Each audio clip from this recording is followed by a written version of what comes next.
Are Europeans pivoting away from Israel? Aid returning at a trickle on Monday into Gaza after a 2-month blockade.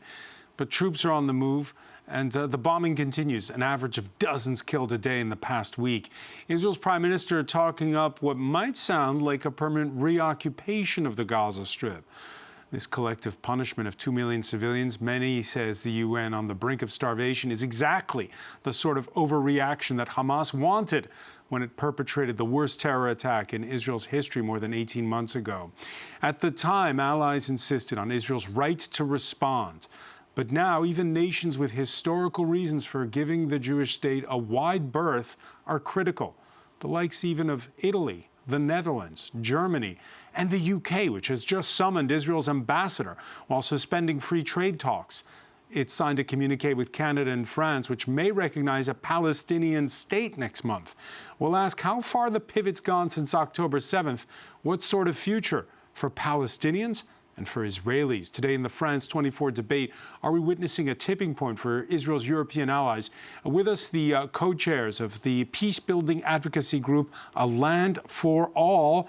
Her columns appear in the Israeli daily newspaper Haaretz. Political analyst Dalia Scheindlin, thank you for being with us. Thank you for having me. He's a past legal advisor to Palestinian negotiating teams in talks with Israel. Omar Dajani, Palestinian-American professor of law at the University of the Pacific in California. That's right. Thank you for joining us as well. Journalist Gil Mihaly, editor-in-chief of news publication Revue Conflit. Welcome back to the show, sir. Thank you. Nice to be here. You can listen, like, and subscribe to the France 24 debate wherever podcasts are streamed. Before we go to our panel, let's go to the Cannes Film Festival in full swing and the film that sparked an open letter by famous filmmakers and actors. Sepideh Farsi's Put Your Soul on Your Hand and Walk, the Iranian-born filmmaker, like the international press, prevented from entering the Gaza Strip. Instead, conversing by smartphone with a 25-year-old photojournalist, Fatma Hassona. Hassona killed in an Israeli airstrike on April the 16th, 2 days after the film was selected for Cannes.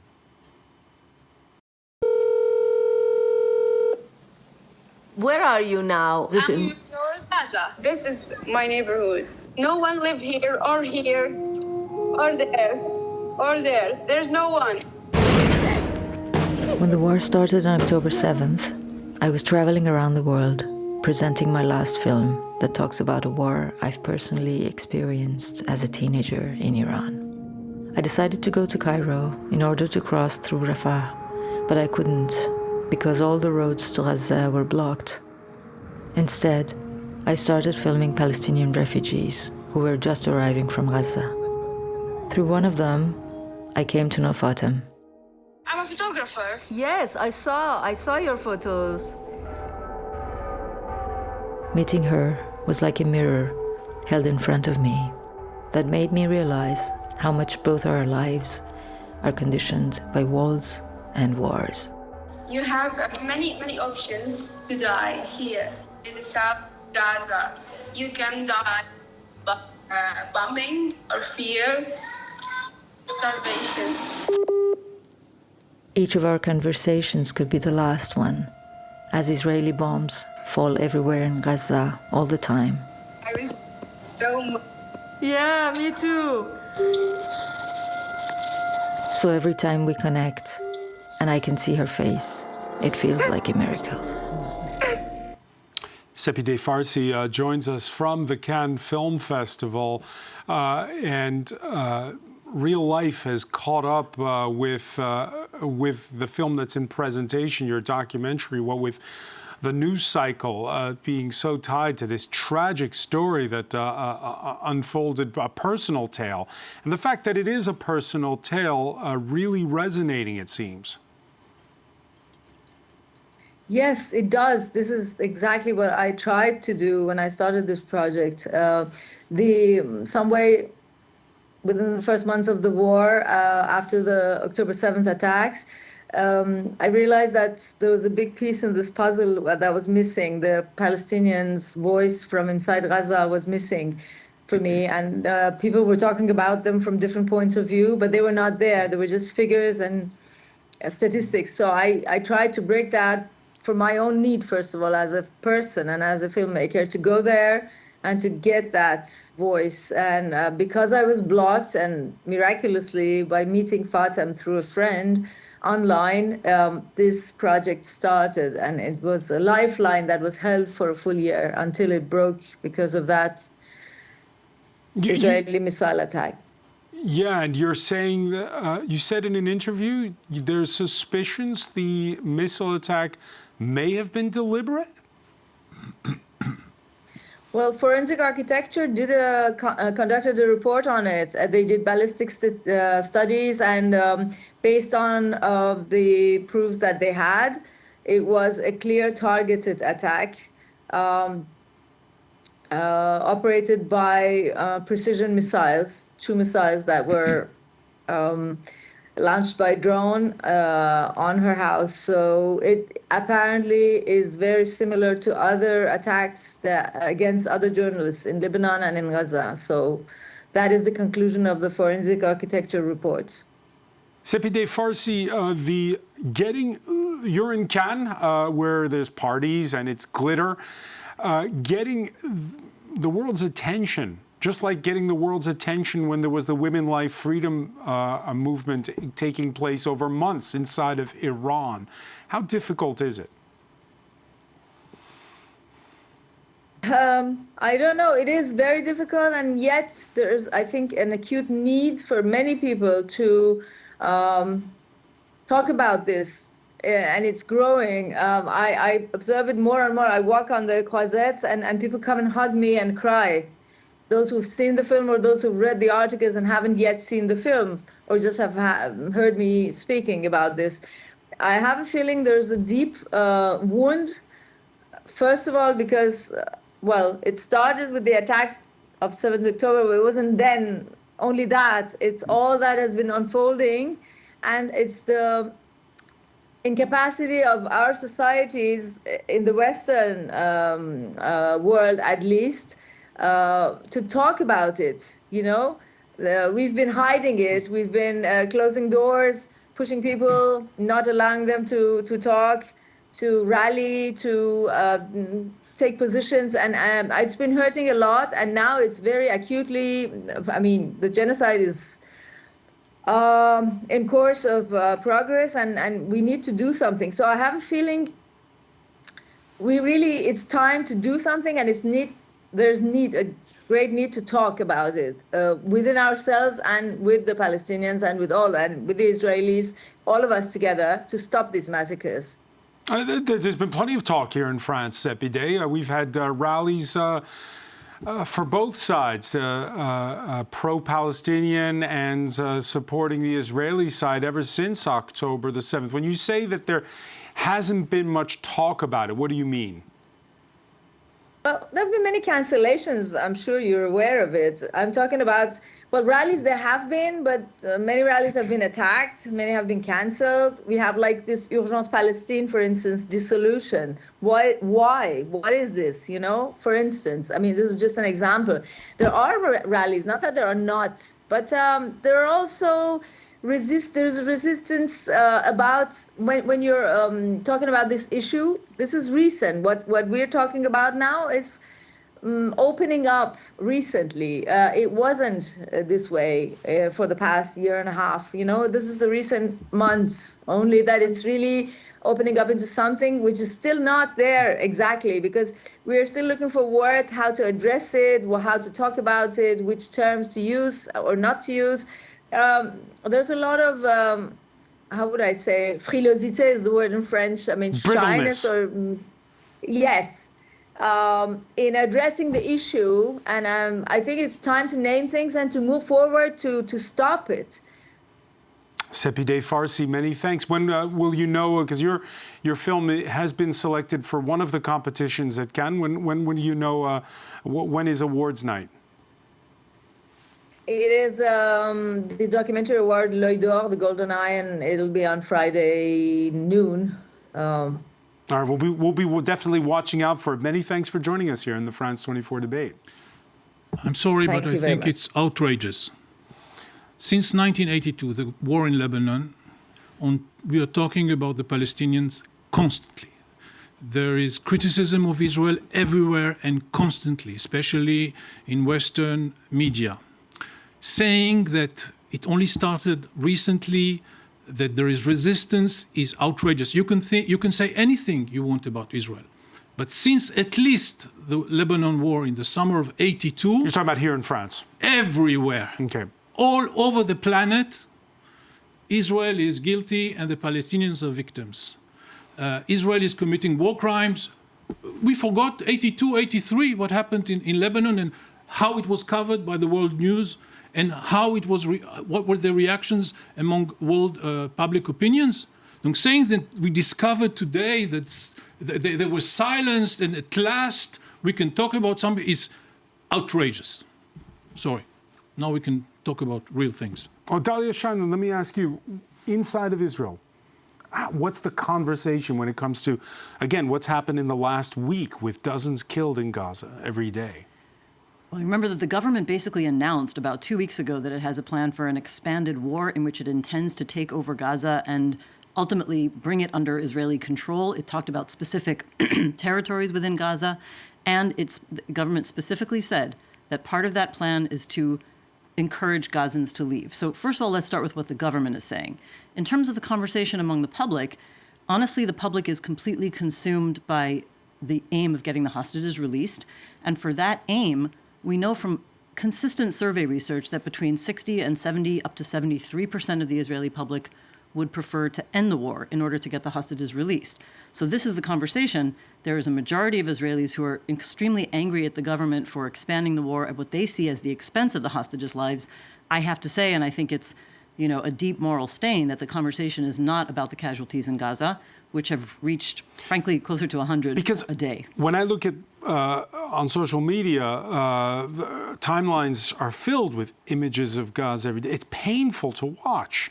Are those the same images that the average citizen inside of Israel is seeing on Instagram, on TikTok?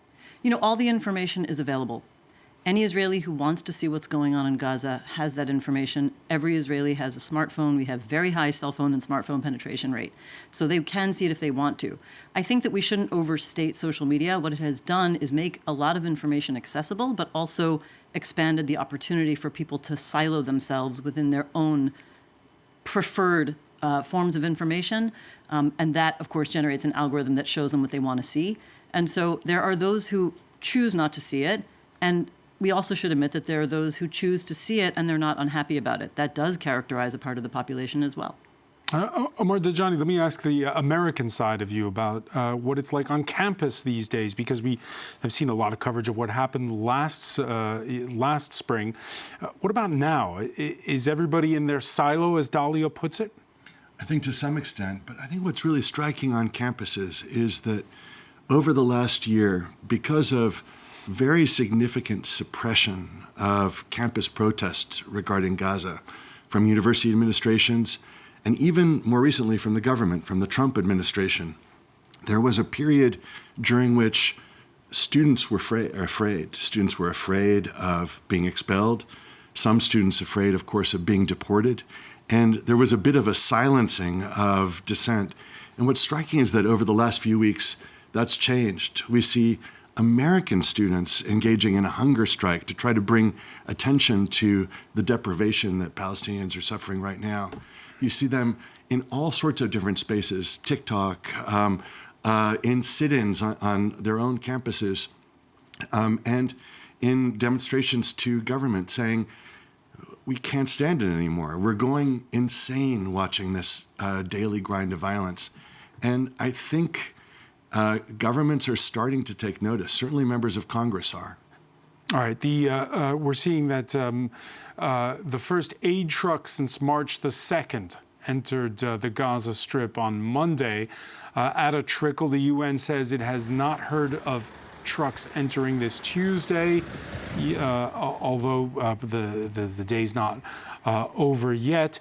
We've had in the last hour the Israeli Prime Minister ordering the return of the delegation holding ceasefire talks from Qatar, and with the army stepping up a ground offensive, EU foreign ministers huddling in Brussels have just announced they're going to review their association with Israel. So far, it's largely a symbolic step. The UK, though, firing first with sanctions against settlers and the suspension of trade talks. Emerald Maxwell has more. It's an unprecedented wave of pressure on Israel as it renews its offensive on Gaza. A number of its allies are no longer holding back on openly criticizing Prime Minister Benjamin Netanyahu. And I want to put on record today that we're horrified by the escalation from Israel. The recent announcement that Israel will allow a basic quantity of food into Gaza is totally and utterly inadequate. So we must coordinate our response, because this war has gone on for far too long. The UK, together with France and Canada, have released a strongly worded joint statement criticising Israel's ramping up of military operations, and have even threatened consequences if aid delivery to the enclave continues to be impeded. The blind violence and blockade of humanitarian aid by the Israeli government have turned Gaza into a place of death. The Netherlands has proposed that the association agreement between the European Union and Israel be re-examined. We have supported this initiative. The long-standing agreement could be suspended if Israel was found to be reneging on its clauses related to human rights. That would have trade implications. Separately, the UK has paused its free trade agreement negotiations with Israel and summoned the Israeli ambassador. Israel was quick to hit back, saying external pressure will not divert it from its path. On Monday, the Israeli Prime Minister also said that the leaders of London, Ottawa and Paris were offering Hamas a huge prize by asking Israel to end the war and demanding a Palestinian state. French President Emmanuel Macron has suggested that, depending on certain conditions, France could join 148 other countries in recognizing a Palestinian state at a UN meeting in June, putting pressure on other G7 states to follow suit. Yeah, and again, Gilma Haley, there's this motion that was tabled in Brussels. It was tabled by the Netherlands, one of Israel's most steadfast allies. What does that tell you? Well, I think the situation is very complicated. There's big pressure. We saw it before. It's a roller coaster. During the ceasefire, people stopped talking about Gaza. They forgot about it. Now, since there are again fresh images, then everyone is on the subject again, and they are pushing their governments to do it. But after October 7th, we were at least 2 or 3 times in the same conversation, huge pressure on Israel. It was worse because the Americans started putting limits on arms shift to Israel, which was impeding the war effort. So the situation is very grave. We've seen moments of this gravity before. Israel... this isn't the worst? It's not the worst, but it doesn't mean it's good. And you know, repeating worse risk finally breaking something. It's really a very, very bad dynamic. I know that in the American public, the support for Israel is declining, and this is a strategic asset. Israel is in a very, very hard position, very, very difficult position on both sides, because the strategy from 2006 in Lebanon facing Hezbollah and Hamas was that an enemy that is imbricated in such a way, integrated such a way with the population, it'll be a massacre if there will be a war. So you need to do everything in order to avoid war. So Israel, through Qatar, paid Hamas, bribed them. They did all kinds of things to avoid war. In 2014, during the summer war, Netanyahu even leaked to the press information about the casualties the army will support in an operation like what we see. He wanted to avoid it at all price because he knew what will happen. But Gil, and then it blew up. In the days after October the 7th, on this very set, you yourself said that if you flatten the Gaza Strip, it's not going to solve the problem because you can't kill an idea. Yes. And that's what Benjamin Netanyahu seems to be doing right now. No. He's kicking the can, and he knows. I mean, Netanyahu's career is you wake up in the morning, you survive to the evening, and then you survive to the morning, and then you're 16 years in office, and you went through Obama. When Obama was elected, Netanyahu will not hold 6 months. I mean, with settlements, he survived Obama, he survived Biden. The situation maybe is difficult in Europe, but just imagine that. So he's managing a forever war. No, he's managing an impossible situation. Since 1949, no one wants a Palestinian state. It's a mortal danger for Jordan. The Egyptians don't want it because it's the Muslim Brotherhood. So what they have is someone to take care of the Palestinians, and at the same time they can shout at him because he's genociding the Palestinians. It's a free ride. So there are all the public opinions in the Arab states, but MBS doesn't care about the Palestinians. The Lebanese still remember that they sabotaged the state. I mean, what we're seeing and what we are reacting to are dozens killed every day. Dozens killed every day. Immense human tragedies. But just like Angela Merkel did with the Palestinian girl that said, "Why can't I live like my German friends in Germany?" And she said, because there's something which is called the moral of responsibility. If I give you a visa, I'll have to give a visa to 1 million people, and this is something that Germany cannot hold. So facing an individual tragedy, all we want to do is just to hug the person and say, what we can do for you. But when there is a situation like this, you ask yourself different questions. You say, how can I avoid the next war? How can I mean, stopping the war, the Israeli argument today, and we can argue about it, is that stopping the war today, we start the countdown for the next October 7th, but because we know what Hezbollah or Hamas do when you don't mow the lawn regularly. So Dalia Scheindler, I would like to respond to a couple of points. Yeah. I think for one thing, we need to be clear about the Biden administration, because in no way did the Biden administration hamper the fighting. In fact, it gave unprecedented levels of military, financial, and political support. And it delayed one weapons shipment well into the war that had very little effect on Israel's policies, as we see now. But the other point that I want to respond to is the idea that Netanyahu was trying to stave off war and escalation by funding Hamas. That's not a way to avoid war. Hamas, of course, armed itself with Qatari money. And if you want to stave off conflict and if you want to de-escalate, there's only one way to do it. That's a comprehensive political resolution to the Israeli-Palestinian conflict and an end of occupation. Forever wars lead to more wars. Wars come in cycles. That's why we've had an accelerating cycle of wars during the entire phase.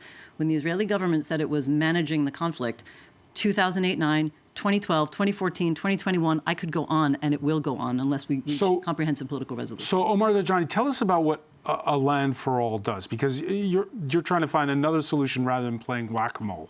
Absolutely. And so a land for all at the end of the day is a two-state solution. What we're advocating for is what the international community has long advocated for in one respect. A Palestinian state is established alongside Israel with a border based on the June 4th, 1967 line.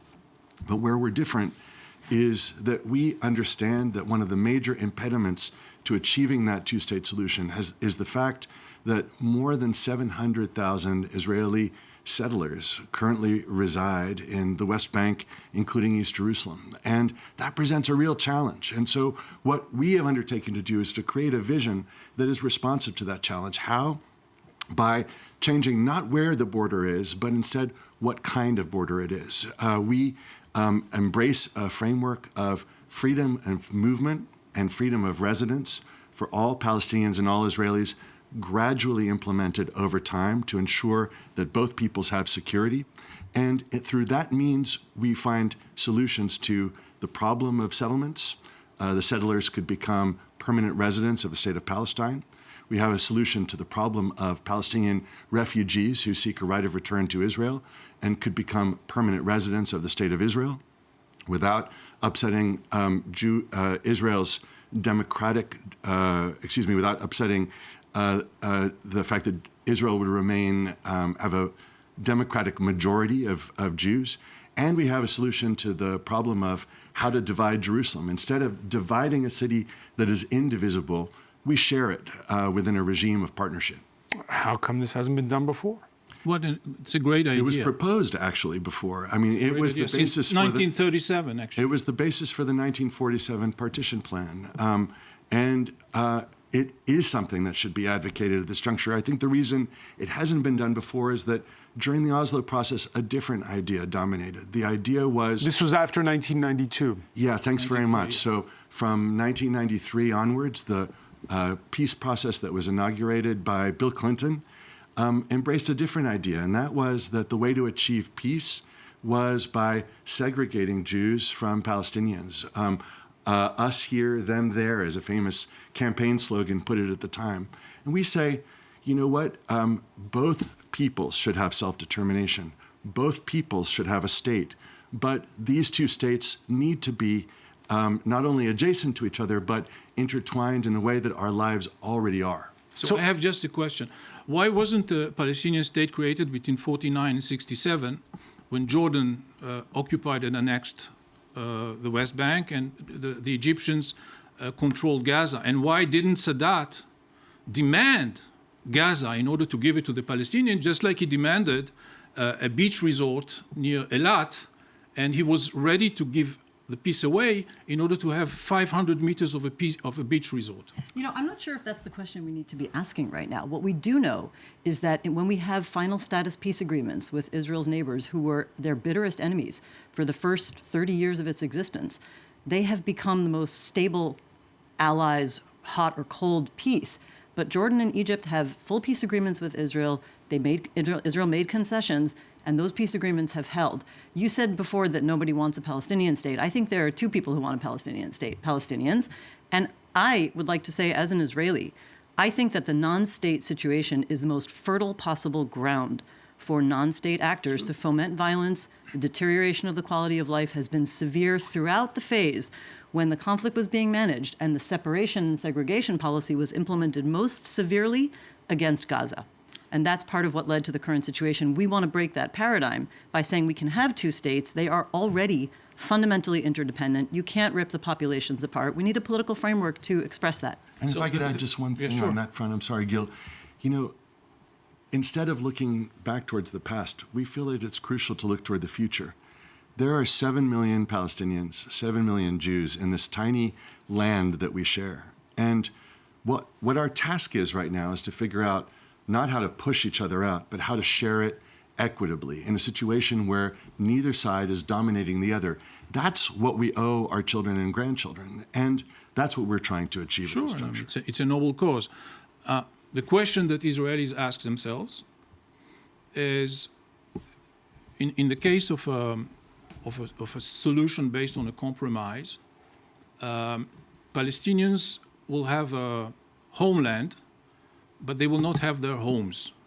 So the question is whether the key to a house somewhere could be exchanged against a passport, meaning that if their political collective consciousness can move from property, a house and a tree, to sovereignty, being a citizen of a state. The Israeli experience is the answer is no. And that as soon as Israel withdraws from a piece of land, those who said we want Jaffa, we want Haifa, or like Hamas, we don't want the Jews anymore, will start rearming, and they will start, and we know that there is... And that works both ways, by the way, because you have all the West Bank settlers who've just come under sanctions right now. You have radicals on both sides. You're right. If we ignore the question that I asked before, why wasn't there a state in 67? So no war, no 6 days war, and no settlers. Because the Jordanians and the Egyptians, the idea to have a Palestinian state was outrageous for them. And when Israel occupied in 67, King Hussein asked the Israelis, do whatever you want, just don't make a Palestinian state. It's the end of the Hashemite dynasty.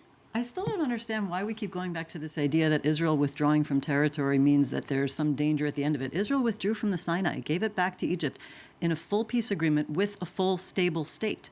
And it has a very stable relationship with the country that was its biggest enemy. Israel, on the other hand, didn't actually withdraw or give anything remotely like sovereignty or statehood to the Palestinians since 1993 to the present.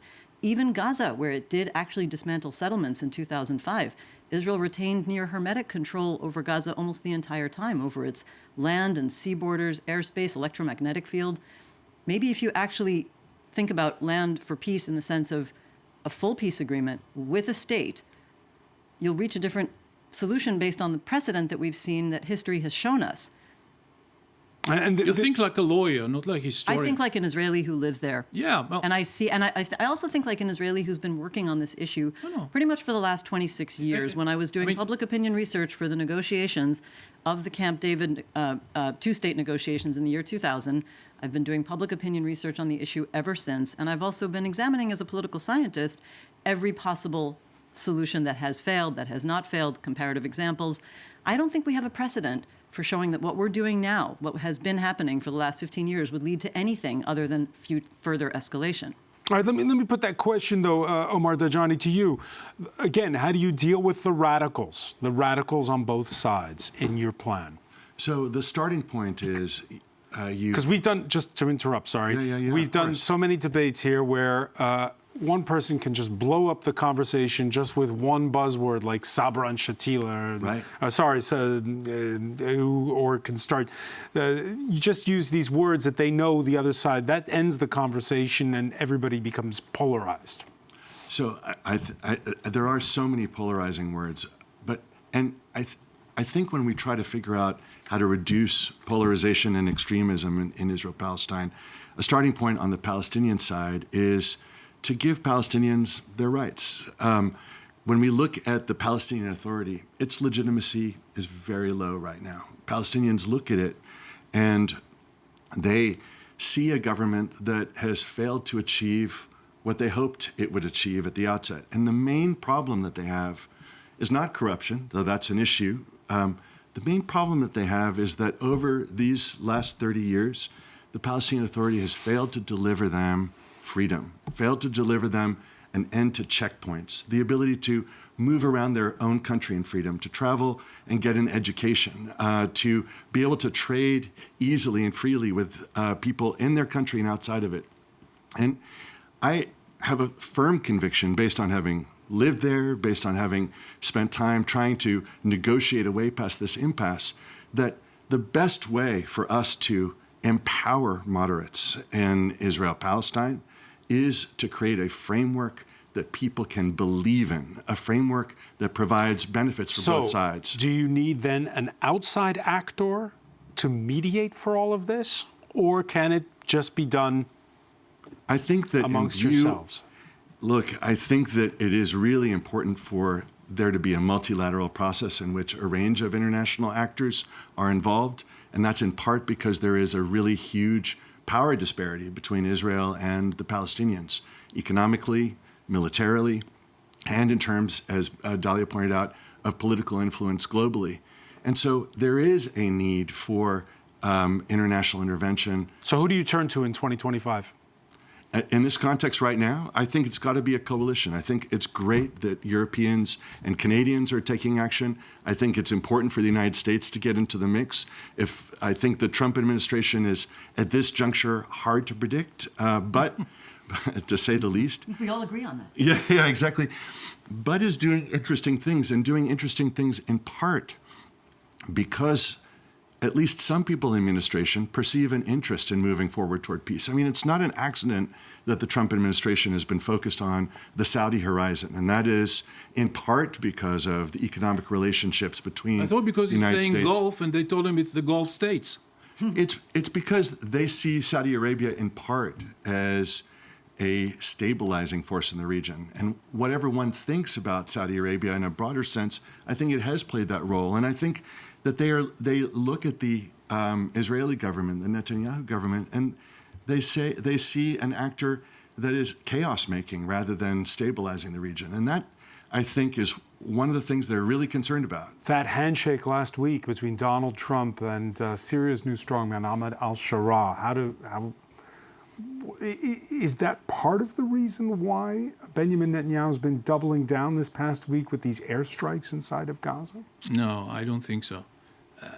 Well, Trump is, it's difficult to, he can say that it's terrible that what's happening in Gaza. He can say it in the morning, and everyone thinks that he flipped and he's going to pressure Israel. And then in the afternoon, he's talking about Libya, about project of moving 1 million people to Libya. And the next morning, he will see something on his feed. He will see children with, queuing for food. So we said we have to do something about it. And we really don't know. It's not a huge success in the Ukraine. It's not a huge success with Iran too. What is the strategy? He is a very unpredictable actor. But my question was more about the Israeli reaction to that handshake. The Israeli reaction is, as I said before, the current government and an important part of the Israeli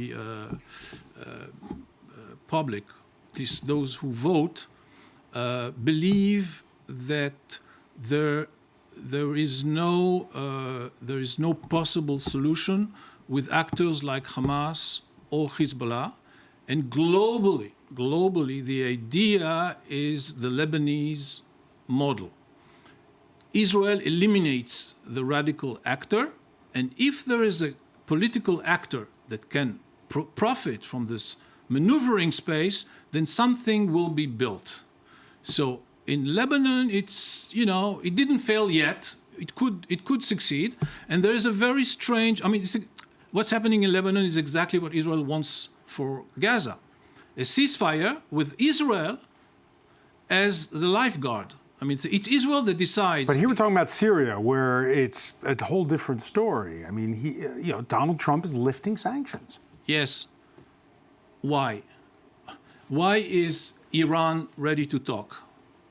Because Israel bombed its anti-air defenses, because Israel eliminated Hezbollah, because Israel eliminated Hamas, and because of what happened in Lebanon, Syria just collapsed. So this is what Israel gave the region, and since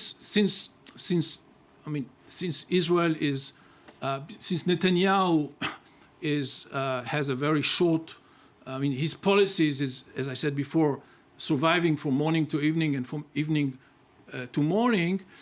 He cannot cash out on this. So everyone can be happy that he is weakening Iran, and at the same time, instead of paying him, they're kicking him in the ass. So they're enjoying. They profit from all. I think what the Israeli public is seeing, what they're really seeing now is a series of snubs to Netanyahu. They're seeing that Trump snubbed him in numerous ways: on Syria, on Saudi Arabia, on negotiating with Hamas, on Iran. And this goes on, and then now they're seeing this wave of signals that are very negative coming out of Europe. And I think the Israeli public, yes, they are extremely skeptical of peace. And yes, they believe that Israel had a huge role in reshaping the Middle East. But I also think that what we see is that there's an opportunity that does involve this kind of regional cooperation. All of the surveys I've been conducting and other colleagues of mine have been conducting show very consistently that when Israelis think there is a partnership, potential for normalization in the Middle East, they are willing to practically double their support for a Palestinian state. And that's where we see, but what we haven't seen so far is that the Emirates didn't actually demand any movement on a Palestinian state. What we see is that there's more openness to a two-state solution if they think it comes along with these regional alliances. And I want to say one more thing about the Israeli public, because there is flexibility. There is a sense of being deeply despairing of the situation. You had visuals up before showing Israelis holding pictures of hostages and Israelis holding pictures of children in Gaza who've been killed. These are tiny little portions of Israelis, but they are going around the country. They have been joined by more Israelis over the last number of weeks, and they are taking those posters to places like Air Force bases. There are a lot of people saying lots of military who refuse to go to. We are ourselves not happy with this humanitarian situation. understand where the criticism is coming from, and as you correctly point out, there is a declining draft rate for reservists. So I think there are changes underway. We need to seize the opportunity. Right, That's why we want the plan out there, so that it can be discussed by policymakers. Let's come back to Paris a second. There was that joint communique put out Monday by Canada, France, and the UK. It points to this Arab plan for rebuilding Gaza and looks ahead to next month's UN conference in New York, which is co-hosted by France and Saudi Arabia. In the statement, it says, we have affirmed the important role of the high-level two-state solution conference at the UN in June in building international consensus around this aim. And they also say they're committed to recognizing a Palestinian state as a contribution to achieving a two-state solution and prepared to work with others to that end. Emmanuel Macron said he may or may not recognize a Palestinian state on June 15th in New York. What would change if France recognized a Palestinian state, if anything? First of all, it has a huge political importance. It counts. It's an event. It will create a dynamic that is going in the sense of supporting the Palestinians. I hope it will be clear that they are supporting the Palestinian Authority and not trying to salvage Hamas. For the juridic implications, I don't exactly know what it means. They will have rights here and there, but politically, it's a very, very important step. Omar Tajani? I think that recognition of a state of Palestine is long overdue. I think that it can play a useful role in this process.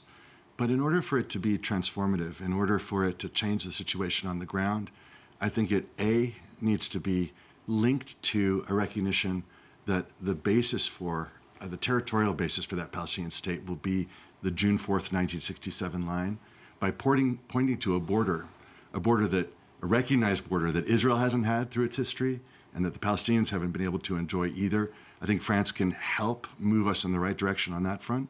I think the other thing that's needed is a process that says, you know what, what's happening in the Gaza Strip, this catastrophe, cannot be ended just through a narrow focus on either humanitarian aid or even reconstruction in the Gaza Strip. It needs to be through a process that links Gaza with the West Bank, that establishes a Palestinian state alongside Israel, and in a framework like the one that we've been proposing at A Land for All that enables both peoples to live alongside each other in peace.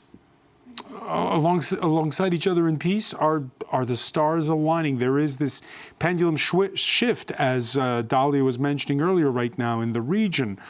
But are people prepared to view things differently? They're kind of gone back into their shell after October 7th and traumatized.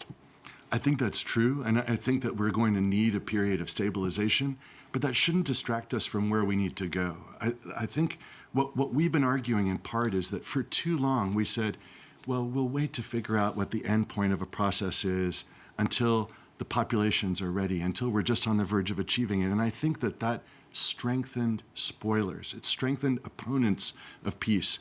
What we need to do, if we're serious about getting to that end point, we need to say where we're going. If you want to get somewhere, then be clear about where you want to head. All right, we'll have to leave it there, unfortunately. So much more to talk about. Omar Tajani, Dalia Scheindlin, Gil Mahaley, I want to thank all three of you for being with us. Thank you for being with us here in the France 24 debate.